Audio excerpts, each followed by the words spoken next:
la jamarcata y ationa acá justa que ponió acá luatana marca chirinaca o san quieren acá hamta para que turismo uka la canchaeña o mata o se tocaroja visitantes atap que Bolivia marcato que marca acá jamarcatza por ap jañapata con ate jutjarkiwa sarawinaka o tjarkiwa potencialidades turísticas con aymana o se toca marca uñesteña muntasip karaki. La Jamarca haría patunca kilómetros su camarúa unjataraki la paz marcatja.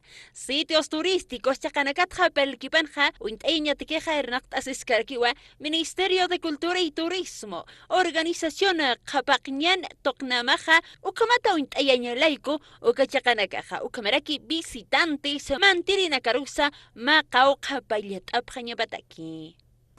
Estamos haciendo las iniciativas con Ministerio de Culturas, ya Capacñán, con la organización Capacñán, que están entrando, o sea, una ruta turística, ¿no? Entonces, generalmente la gente del sector está interesada más que todo, y por esa situación nos estamos organizando ya para formar turismo comunitario.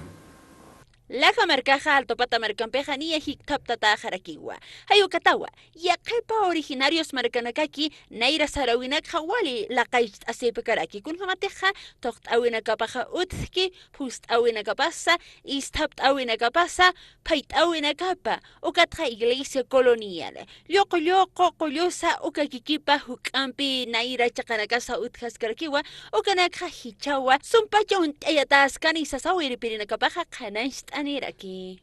Lo que podemos ver en lo que es el ámbito de turismo, sector originario son 21 comunidades quienes mantienen su típica vestimenta, sus comidas, sus usos y costumbres, su baile, música, danza originaria.